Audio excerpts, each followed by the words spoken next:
Yesterday I spoke about my concern regarding the closure of 23 houses in our state parks and its impact on the safety in those parks. Well, there's a front page story this morning in the Cedar Rapids Gazette. That's the newspaper over in eastern Iowa that provides a heck of a lot of detail. So I direct your attention to it.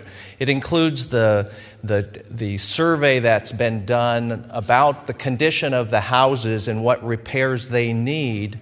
And it's actually less than $1 million to fix these houses. Some of them need, just some ground fault outlets in the bathrooms to update to code. There's some very minor repairs in some of these homes, but most of them they indicate are in good repair and need this investment.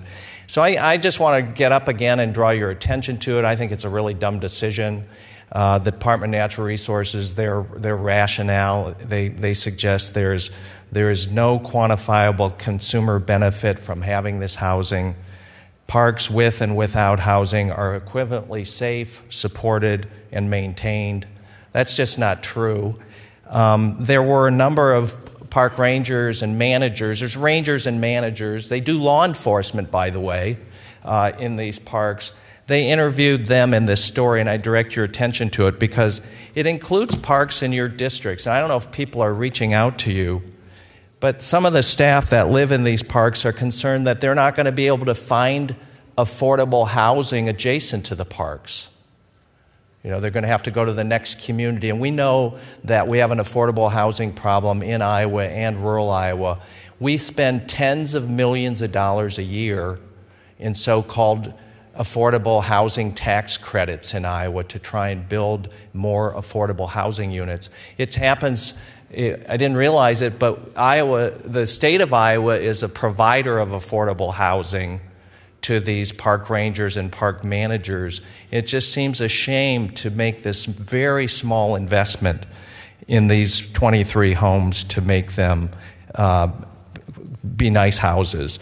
One ranger suggested response times will go from 5 to 10 minutes to 30 to 50 minutes. Some staff forced to move away from the park said they can't afford to live in the adjacent areas.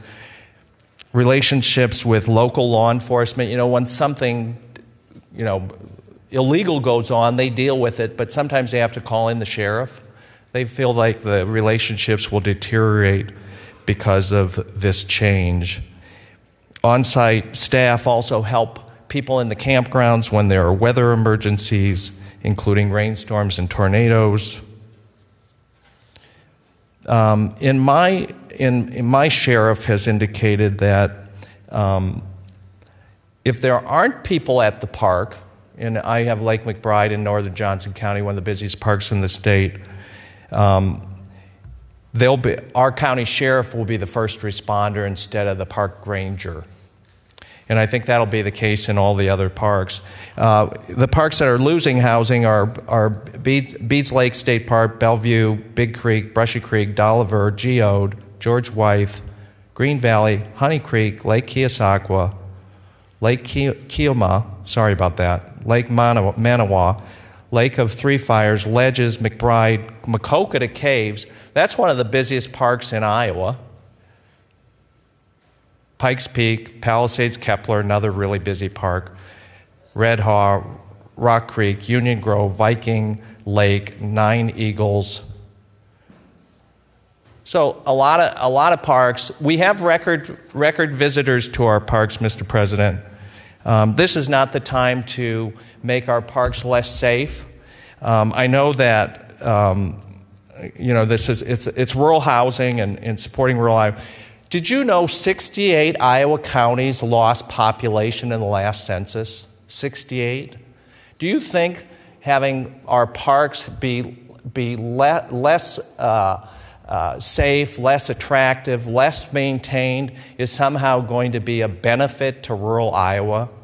To this small investment, less than $1 million to make these repairs? We passed a law regarding, and let's be clear, this is law enforcement in the parks. This is reducing vandalism. It's reducing illegal drug use. Having somebody there 24/7, eyes and ears in the park prevents stuff from happening. So for the Department of Natural Resources to say there'll be no quantifiable difference between a park with somebody with eyes and ears 24/7 and one without is just, they've had to come up with some logic here. That doesn't make any sense. Reality is something different than that. We passed a law here not to take resources away from law enforcement. When you take this housing away, you take resources away from law enforcement in the state parks. Defund the police. Now, we said cities and counties can't do it. The state, we ought to live by that. This is not about money. Governor, as I said, the governor gave Des Moines, and I support this, $15 million to get people on the Des Moines River downtown Des Moines. She gave Dyersville, I like this one too, seems a little pricey to me, more than $10 million to run a sewer and water line from Dyersville to the Field of Dreams so Major League Baseball can put on a show. $11 million for that, Senator Kreinbrink. And the Department of Natural Resources needs $1 million. By the way, that's American Rescue Act money. Wasn't supported by a single Republican in Congress. Governor Reynolds has, I don't know, another $900 million of that blue state money to solve red state problems. She surely could come up with $1 million of blue state money to fix the houses in our state parks so we can have safe parks. Senator Rosenboom, this is in your budget. You're not going to find the money in your budget because we know that you're busy filling the bathtub. It's a death by 1,000 cuts to rural Iowa. These parks are good for rural Iowa. You are disinvesting in them. The experience at our state parks will be worse without eyes and ears of these park professionals, managers and rangers, looking out for our state property. So let's get with it on this, Mr. President. Governor Reynolds can fix this. You guys can just sit in the boat and we can just... Excuse me, Senator Bolcom. There's way too much conversations going on in this chamber. We need to be respectful if we're speaking on the floor, so would you please take your conversations outside of this chamber? You can continue. Thank you, Mr. President. I thought you thought maybe saying to you sitting in the boat was something I shouldn't have said.